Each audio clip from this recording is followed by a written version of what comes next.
Hello my friends, this is my second video. If you don't watch my previous video on how to start and how to do any notes with revision tips, then please go to my Instagram account and on IGTV. So here as I describe the quality and the price and total booklets of MPPSC DLP program. Here it is. So this is notes booklets, इतने सारे हैं, ये बहुत ज़्यादा है और इनके बारे में आपको बताऊंगा, थोड़ी ब्रीफ नॉलेज दूंगा, जिससे अगर कोई सोच रहा हो इनको ख़रीदने के बारे में तो वो अपना मन अच्छे से बना ले और समझ जाए कि क्या कुछ है इसमें। तो टोटल 28 बुक्स हैं इसमें और 2 इसमें टेस्ट सीरीज़ दी हुई हैं। ये हैं वो ये मेंस के लिए और ये प्री के लिए। तो चलिए एक एक करके आपको बताता हूँ क्या कुछ है इसमें, ठीक है। तो हिस्ट्री के लिए इसमें 4 बुकलेट्स दी हुई हैं, 1 2 3 4, ठीक है। प्राचीन भारत के लिए ये है, इसके मैं आपको बता देता हूँ क्या क्या है इसमें। ये प्राचीन भारत के लिए,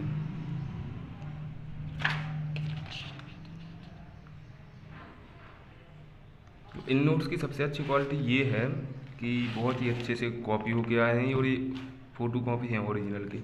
तो कंफ्यूज मत होना, अगर आपको ओरिजिनल लेना है तो 11,000 रुपये के पड़ेंगे दिल्ली से।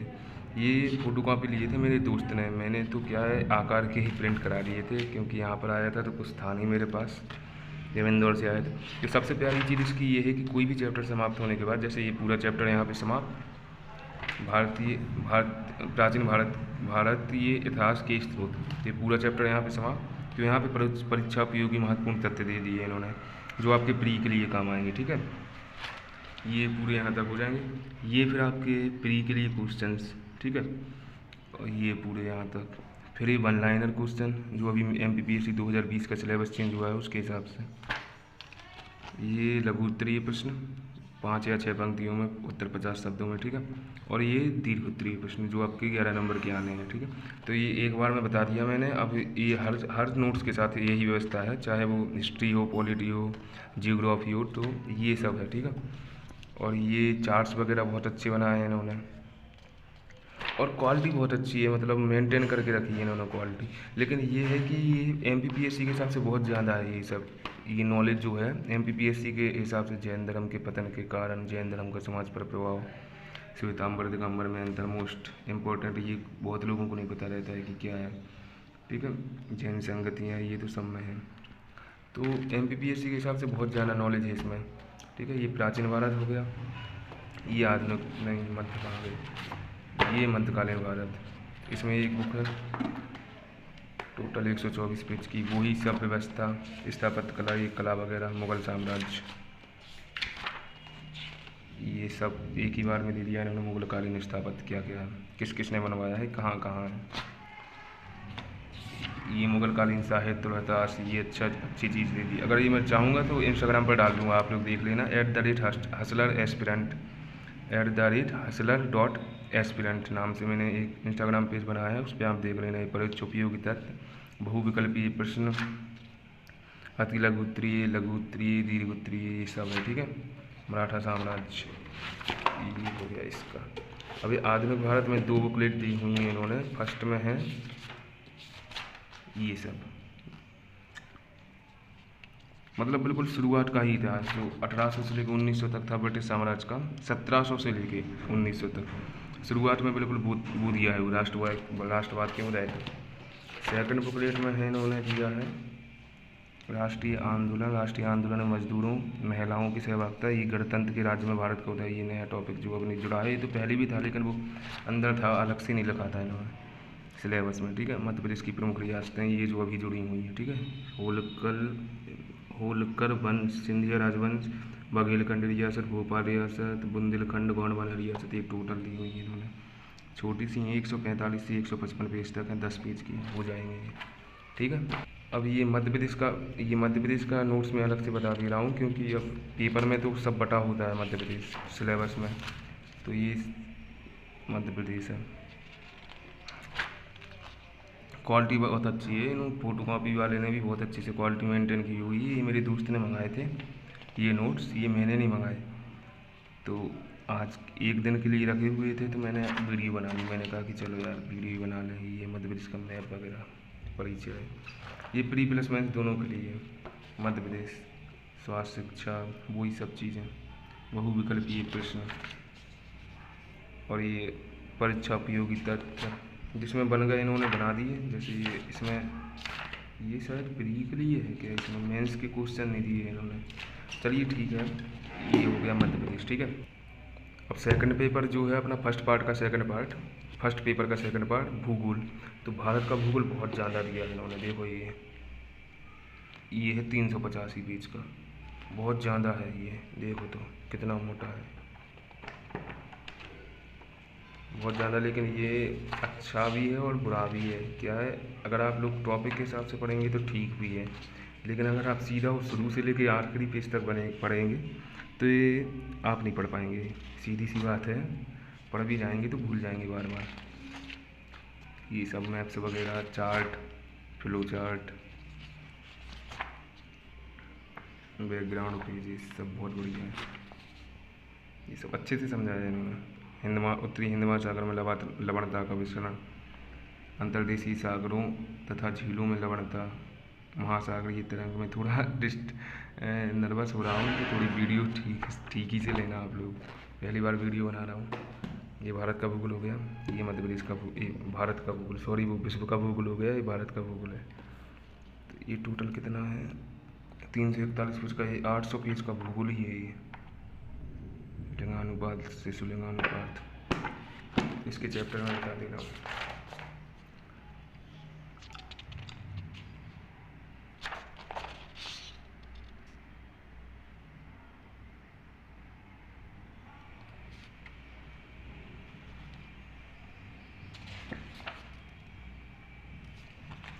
टोटल हो गए।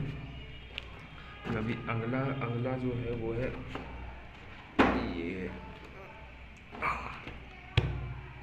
ये पॉलिटी। तो पॉलिटी इन्होंने 2 पार्ट में दी है, ये 2 पार्ट में। ठीक है, फर्स्ट पार्ट में देखो, फर्स्ट पार्ट में ये है राज्य व्यवस्था का परिचय, संविधान और संविधान की प्रस्तावना। 1 मिनट। तो संविधान के साथ संविधान की प्रस्तावना, मूल अधिकार, मूल कर्तव्य, ये थोड़ी ब्रीफ ऊपर का, न्यायपालिका वगैरह। ठीक है, ये है। और हर चैप्टर्स के बारे में पूरी सुविधा है कि आपके बहुविकल्पीय प्रश्न, परीक्षा उपयोगी तथ्य, अति लघु उत्तरीय एंड दीर्घ उत्तरीय। ठीक है, तो ये फर्स्ट पार्ट हो गया इसका, और ये रहा सेकंड पार्ट। तो सेकंड पार्ट में क्या क्या है, तो सेकंड पार्ट में है आपकी केंद्र राज्य संबंध, विकेंद्रीकरण, यार संविधान का संशोधन, लोकतंत्र की कार्यप्रणाली, पारदर्शिता, जवाबदेही, अधिकार, लोक सेवाएं, लोक वित्त, ये सब है। भारतीय राजनीतिक विचारक, ये जो इम्पोर्टेंट अभी चैप्टर जुड़े हैं,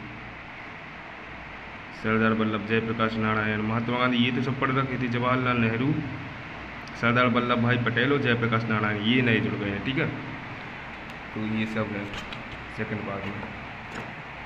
अभी लोक प्रशासन व प्रबंधन, ये नया जुड़ा है। ठीक है, और समाजशास्त्र, ये 2 नए जुड़े हैं, तो इन्होंने अलग से बुकलेट सबल को प्रदान की हैं।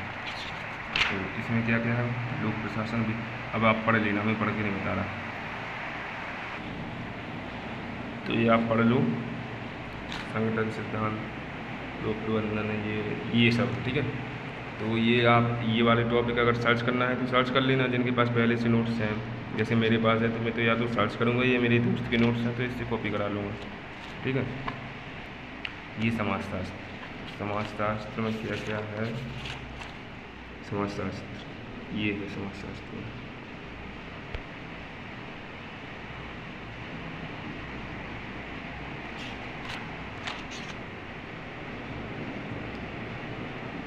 विवाह, ये इम्पोर्टेंट है। ये धर्म एवं पंथों का भारतीय समाज पर प्रभाव, बौद्ध धर्म का प्रभाव, इस्लाम का प्रभाव, पश्चिम का प्रभाव। मेरे ख्याल से इस्लाम का प्रभाव इतना ज़्यादा नहीं आएगा, अगर परीक्षा में आएगा। जैन धर्म का प्रभाव ज़्यादा आएगा, क्योंकि जैन धर्म एक भारतीय धर्म है, वो बहुत ज़्यादा प्रभाव उसका अभी भी है। जैसे अहिंसा, गांधी जी ने अहिंसा के बारे में भी बताया, और गांधी का जुड़ाव भी एक प्रकार से महावीर के साथ में हो जाता है। तो जैन धर्म का प्रभाव ज़्यादा आएगा इसमें। विवाह वगैरह, पंचायती राज, मध्य प्रदेश में जनजाति समाज तो कहीं भी मिल जाएगा आपको। शिक्षा एवं स्वास्थ्य, ये आप देख लेना, आपको कहाँ से पढ़ना है, नोट्स लेना है यहाँ पर। ये बाद में भी नोट्स आ जाएंगे बहुत ज़्यादा। धर्म, भारतीय संस्कृति की विशेषताएं, ये वाला टॉपिक है, तो पूरा ही नया है, ठीक है। अब ये आपका सेकंड पेपर का सेकंड पार्ट। अब इसमें इन्होंने 2 बुकलेट्स दी हुई हैं इकोनॉमिक्स की, जबकि इकोनॉमिक्स इतना ज़्यादा अब आता ही नहीं है, केवल 30 नंबर का आना है। फर्स्ट यूनिट जो है सेकंड पेपर की सेकंड पार्ट की फर्स्ट यूनिट वो ही बची है अब इकोनॉमिक्स। तो इतना कुछ पढ़ना नहीं है, कुछ पढ़ना है, जैसे अपन अब वो लोग आप देख ही लेना। ये मैं आपको बता दे रहा हूँ क्या क्या है इसमें। इतना ज़्यादा नहीं पढ़ना, लेकिन देखना इतना मोटा ये है, अब इतना ही ये है, देखो इतना थोड़ी ना पढ़ना है इकोनॉमिक्स में, तो ये तो बेकार है। हाँ, इसमें है जैसे देखो विदेशी व्यापार ये पढ़ना है, भुगतान संतुलन पढ़ना है, अंतर्राष्ट्रीय संगठन पढ़ना है, नगरीय एवं ग्रामीण विकास के मुद्दे पढ़ने हैं, सहकारिता आंदोलन पढ़ना है, योजनाएं तो देखो कहीं भी आ जाएंगी योजनाएं, तो ये सब अपन को पढ़ना है।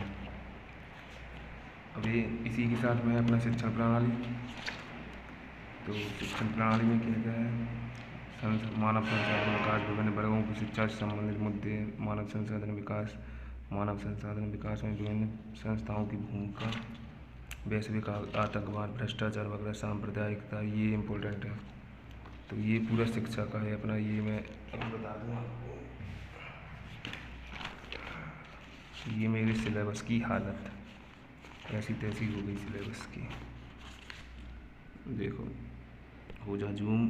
हाँ ये तो ये है first unit, second Madhya Pradesh वो अलग से बता ही दिया मैंने। ये है शिक्षा, जो अपन का ये वाला नोट्स है ना शिक्षा का, ये शिक्षण प्रणाली मानव संसाधन विकास, तो वो आएगा इसके अंतर्गत। प्रारंभिक शिक्षा, उच्च शिक्षा, तकनीकी चिकित्सीय शिक्षा, व्यावसायिक शिक्षा की गुणवत्ता, बालिकाओं की शिक्षा, ठीक है। और जो मैंने समाजशास्त्र बता दिया है उसमें ये, इसमें तो है ही नहीं, इसमें नहीं है समाजशास्त्र, सॉरी, इसमें लोक प्रशासन है। समाजशास्त्र जो वो मैंने अभी नोट्स बताया ये वाला, वो आएगा इसके साथ में। सामाजिक समरसता के घटक, सभ्यता संस्कृति की विशेषताएँ, संस्कार, वर्ण व्यवस्था, विवाह की पद्धतियाँ, एनजीओ वगैरह, ये एनजीओ पंचायती राज सामुदायिक विकास उसमें भी होगा और पॉलिटी में भी होगा, ठीक है। तो ये जो अगला है इसमें शिक्षा और ये निःशक्त वर्गों से, निम्नलिखित वर्गों से संबंधित सामाजिक मुद्दे एवं कल्याणकारी कार्य, निःशक्त वर्ग, वृद्धजन, बालक, महिलाएं, तो इसके लिए ये नोट्स है अलग से। ये हो गई ये सामाजिक वर्ग के मुद्दे एवं कल्याणकारी कार्यक्रम, ये है।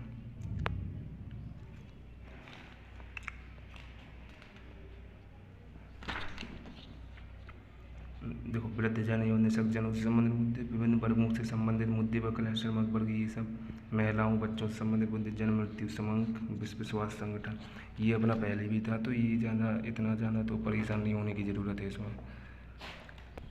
अगला है अपने पास साइंस एंड टेक्नोलॉजी, 300 नंबर का पेपर हो गया है, ये बहुत इंपॉर्टेंट है। तो फर्स्ट में है अपने पास जीव विज्ञान, बायोलॉजी। तो बायोलॉजी के वही टॉपिक हैं, यूनिट के हिसाब से पढ़ना। आप देखो बायोलॉजी के लिए बता दूं, संक्रामक रोग, ये सब तो आपके इसमें मिल जाएंगे, सामाजिक क्षेत्र के मुद्दे वगैरह में, ठीक है। तो ये सब तो उसमें मिल जाएंगे। बायोलॉजी के हैं अपने पास ये पशुओं पौधों में प्रजनन, कोशिका संरचना, कार्य, जंतु को वर्णन, पौधे, अब इतना ज़्यादा नहीं पढ़ लेना, ये बहुत ज़्यादा है ये अपना फिजिक्स और ये अपना केमिस्ट्री। तो ये पहले इसको बता दूँ,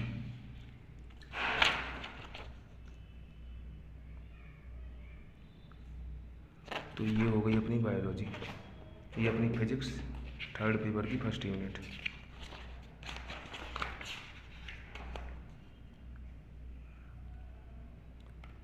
वही टॉपिक पढ़ना जो सिलेबस में मेंशन है, ऐसे तो सब पढ़ लो फिर।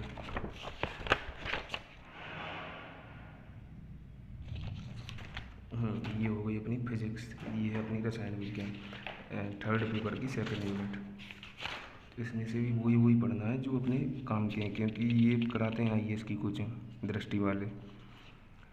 तो आईएएस के हिसाब से इन्होंने दे दिया जितना भी देना था। अब अगर आदमी आईएएस की कोचिंग पढ़ाएगा तो एमपीपीएससी के नोट्स कैसे बनाएगा, वैसे मेरा ये मानना नहीं है, लेकिन ज़्यादातर इसमें जो है आईएएस लेवल का ही है। तो ये हो गई अपनी, ठीक है। अगला है विज्ञान एवं प्रौद्योगिकी, ये अलग अलग प्रकार से बांटा हुआ है इन्होंने। कुछ इसमें दे दिया, कुछ कंप्यूटर का अलग से नोट्स नहीं दिया है लेकिन कंप्यूटर में आएगा, कुछ पर्यावरण का अलग से नोट्स दिया है उसमें आएगा कुछ। तो ये बता दे रहा हूँ, भाग 1 2 भागों में है ये।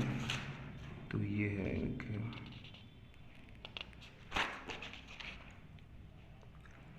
बहुत मोटी मोटी बुकलेट्स हैं ये, देखो ये 200-250 पेज की है। तो ये फर्स्ट पार्ट हो गया इसका, ये सेकंड पार्ट, इसमें पूरा अंतरिक्ष का है। ये कंप्यूटर ये दे दिया इन्होंने, कंप्यूटर का अलग से नोट्स नहीं दिया है, इसमें दे दिया इन्होंने। नवीन तकनीकी का विभिन्न विभाग, विज्ञान तकनीकी का क्रमिक विकास, देशज तकनीक है, विज्ञान तकनीक, भारतीयों का योगदान, प्रमुख संस्थाएं एवं संगठन, ये इम्पोर्टेंट है, ठीक है। ये हो गया, जो प्रमुख संस्थाएं एवं संगठन हैं वो ये वाले यूनिट 7 में जो ये है ना प्रमुख संस्थान, ये वाले प्रमुख संस्थानों की बात चल रही है यहाँ पर। तो ये हो गए अपने विज्ञान व तकनीकी, इधर रख देते हैं। तो अगला है इनका एथिक्स। सबसे अच्छा नोट्स मुझे यही लगे क्योंकि पतले से हैं, 200 नंबर के हैं। ये है फर्स्ट पार्ट 125 पेज का। इसमें आपका पूरा वो है 4 भाग दर्शन, ये नए जुड़े हैं अपने, ठीक है। अरस्तु वगैरह ये थिंकर्स हैं पूरे, ये थिंकर्स कौन कौन से हैं। और दूसरा इसमें थोड़ा बहुत नीति शास्त्र के बारे में परिचय भी दिया है। तो नीति शास्त्र, परिचय, मानवीय आवश्यकता, प्रेरणा, दार्शनिक, ये टोटल सुकरात नए जुड़े हैं, आचार्य शंकर, चारवाक और सावित्रीबाई फूले ये नए जुड़े हैं अपने। और बाकी तो वही है, मनोवृत्ति, व्यक्तिगत भिन्नता, ये नया टॉपिक जुड़ा है, ये अपन को समझना होगा। ये शायद मैं इंस्टाग्राम पर डाल भी दूँ क्योंकि ये नया जुड़ा है, 6 पेज का ये, तो मैं डाल भी सकता हूँ ये। तो ये हो गया, ये नैतिकता, सत्यनिष्ठा व अभिवृत्ति, पार्ट 2 में है। पार्ट 2 में ये मेरी एथिक्स तो वैसे पूरी हो गई है, एथिक्स का तो कोई लोचा ही नहीं है। भ्रष्टाचार वगैरह सबसे इम्पोर्टेंट टॉपिक है ये भ्रष्टाचार, क्योंकि एक यूनिटी बन जाती है इससे, और छोटा सा टॉपिक है, बस इतना है। तो ये है पूरा भ्रष्टाचार पर संयुक्त राष्ट्र की घोषणा वगैरह, भ्रष्टाचार को अल्पतम करने के उपाय। तो ये हो गए। अब अगला जो है अपने पास वो है हिंदी। तो हिंदी एवं सामान्य हिंदी एवं व्याकरण। तो हिंदी तो पहले भी थी, हिंदी अब भी है, हिंदी हमेशा रहेगी। तो ये है अपना सिलेबस के हिसाब से करना आप लोग, क्योंकि इसमें तो बहुत सारा दे दी है। वैसे ये पूरा सिलेबस के हिसाब का ही है, ये पूरे सिलेबस के हिसाब से ही है। इसकी सबसे अच्छी इम्पोर्टेंट चीज़ है जो मुझे लगी, वो कहीं नहीं मिलती ना कोचिंग्स में सर लोग करा रहे हैं। हाँ ये है कि अगर कोई किताब खरीदेगा तो उसमें ज़रूर मिल जाएगी, वो चीज़ है ये प्रशासनिक परिभाषिक शब्दावली। ये है, ये बहुत रेयर है, ये चीज़ मुझे बहुत अच्छी लगी है, इसकी मैं फ़ोटो कॉपी करा लूँगा। ये बहुत अच्छी क्लियरिंग, समाज शोधन, निकासी, अगर ये समाज शोधन आ जाएगा तो कोई नहीं लिख पाएगा, क्लियरिंग होता है। स्पष्टीकरण, क्लैरिफिकेशन, ये तो लिख लेगा। गठबंधन, कोएलिशन, ये हो जाएगा। बहुत सारे ऐसे टॉपिक हैं इसमें, बहुत सारे शब्द दे दिए इन्होंने। ये इधर, और ये हर बार की तरह इनके क्वेश्चंस, अंग्रेजी, हिंदी, हर बार की तरह इनके क्वेश्चन, बहुत अच्छा है ये। अगला है हिंदी निबंध एवं प्रारूप लेखन। तो प्रारूप लेखन जो था पहले हिंदी का ही पार्ट था, लेकिन ये क्या है इस बार के सिलेबस में ये अलग कर दिया है इन्होंने प्रारूप लेखन। तो देखते हैं इसमें से क्या है। इसमें सबसे पहले तो निबंध लेखन क्यों, क्या और कैसे। तो ये पूरे निबंध के बारे में बताया है कि आप खुद निबंध लिख सकें, लेकिन अगर नहीं लिख पा रहे हैं तो इसमें प्रैक्टिस के लिए आपको दीर्घ श्रेणी के निबंध 114 दिए हुए हैं। ये देखो, ये पूरे निबंध दिए हैं।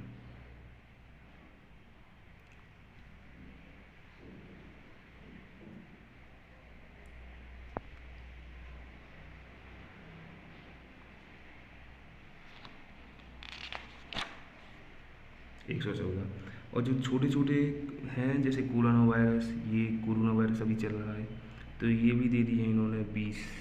और फिर ये प्रारूप लेखन, तो जैसे प्रारूप लिखा जाता है, कैसे लिखना है, क्या लिखना है, तो इसके बारे में इन्होंने प्रारूप लेखन के बारे में दिया है। ये है। तो जैसे ये क्या है, शासकीय पत्र, शासकीय पत्र, तो ऐसे प्रारूप कैसे बनेगा, ठीक है। तो ये हो गया अपना हिंदी। अब एक नोट्स इन्होंने दिया है खेल कूद का। ये खेल कूद इतना ज़्यादा इम्पोर्टेंट नहीं है, क्योंकि केवल प्री में 7-8 क्वेश्चन आते हैं, जिसमें से 5 क्वेश्चन तो अपने करंट बेसिस पे होते हैं। तो अपन जब करंट अफेयर्स पढ़ेंगे तो 5 क्वेश्चन तो उसमें से बन जाएंगे, बचे 3 क्वेश्चन, तो उसके लिए अपने लूसेंट पर्याप्त है। लूसेंट के जो पीछे 5-6 पेज हैं, 5-6-7-8 पेज जो भी हैं, तो वो अपने लिए पर्याप्त है। 146 पेज पढ़ने की ज़रूरत नहीं है। तो ये तो मैंने बिल्कुल अलग ही रखा था कि इसका मैं रिव्यू ही नहीं दूंगा, लेकिन फिर भी मैंने कहा चलो पढ़ा है तो बता देता हूँ। तो इसमें है ये सब,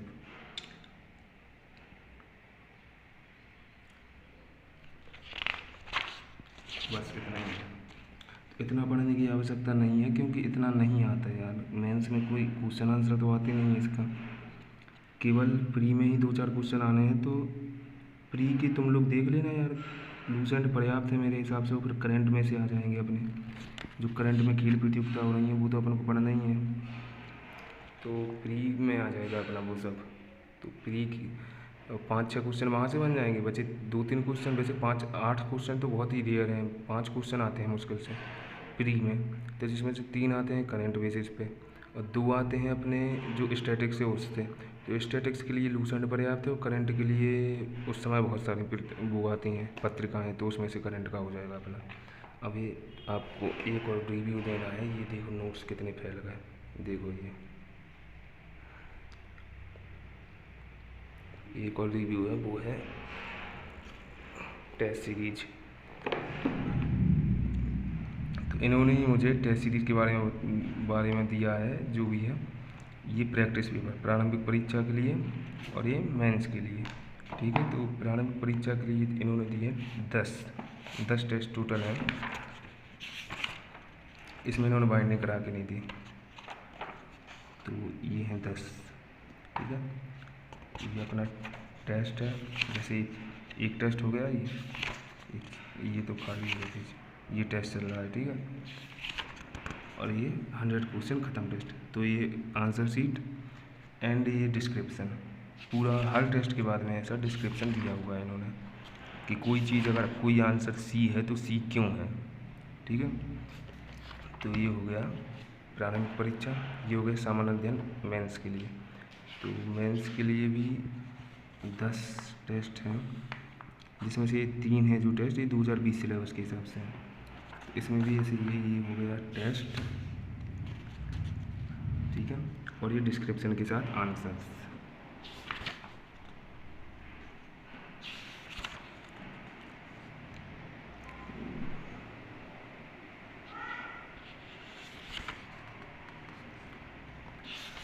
तो ये हो गए आंसर्स, बहुत ज़्यादा है यार। ये द्वितीय प्रश्न पत्र, तो ये मैं पूरी नहीं बता रहा, मैं बस इतना बता रहा था कि ये टेस्ट सीरीज़ भी मुझको दी गई है। तो ये होगा पूरा आपका रिव्यू और नोट्स का, ठीक है। तो देखो मेरा ये कहना है कि जो अभी जो कुछ पढ़ रहा है तो वो पढ़ते रहो यार, ये अलग से नोट्स लेने की ज़रूरत नहीं है। मैं तो क्या है, इंदौर से आया था, मैं 2-3 दोस्त लोग भागे थे सीधे इंदौर से, अब कोरोना चल रहा था, तो कुछ ने ले लिए, तो अपना भी काम चल रहा है। अपना काम ऐसे चल रहा है कि वीडियो बना के आपका भी काम चल रहा है, ठीक है। तो ये उसके लिए ले लिए थे, और जब तक इंदौर नहीं जा पा रहे हैं जब तक थोड़ा बहुत इन्हीं से पढ़ते रहेंगे, ठीक है। अब जिन्होंने नोट्स अभी तक नहीं लिए और कोचिंग करने की भी इच्छा नहीं है, क्योंकि कोचिंग तो अभी शायद साल भर बंद रहें, तो वो शायद ले सकते हैं ये नोट्स, या तो आकार की कॉपी करा लो, जैसे मैंने एक कॉपी कराए थे, ये रखे मेरे आकार के।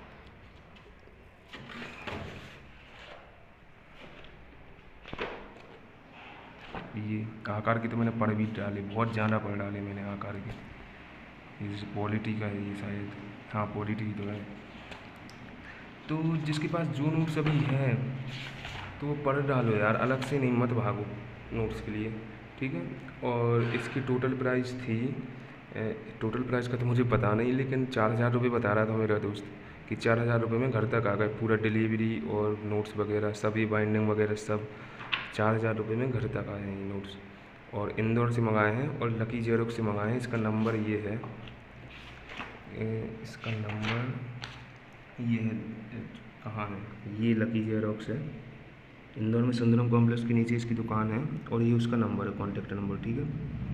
तो ये रिव्यू हो गया, और लाइक शेयर सब्सक्राइब कर देना अपने भाई के चैनल को। पहली बार ऐसा रिव्यू बना रहा हूँ। और hustler.aspirant के नाम से मेरा इंस्टाग्राम पेज है, उसे फॉलो कर लेना। मैं डेली अपडेट्स डालता रहता हूँ। और अभी चैनल बन गया है तो अब और भी वीडियोस डालूँगा इस पर, आपकी तैयारी से संबंधित। अब शायद अभी एक वीडियो लाने की सोच रहा हूँ मैं, जिसके लिए मैं बताऊँगा कि जो अभी 12वीं पास हुए हैं लड़के, वो क्या करें। क्योंकि रोज़ मेरे पास ऐसे क्वेश्चन आते हैं कि सर हम क्या करें, हमारी इच्छा हो रही है ये करने की, पीएससी करने की, और डिप्टी कलेक्टर हमें भी बनना है। सब लोग बने जा रहे हैं, हम कब बनेंगे। तो उनकी भी इच्छा हो रही है कि हाँ वो भी बने। तो उनके लिए शायद बताऊँगा कि क्या कैसे शुरुआत कैसे करनी, क्योंकि शुरुआत ही सबसे ज़्यादा कठिन होती है। और बाकी फिर तो एक बार मैदान में आ जाते हैं लड़के तो फिर तो वो कर लेते हैं कुछ ना कुछ। तो शुरुआत बताऊंगा कि कैसे क्या करना है। और tata bye bye, see you bye.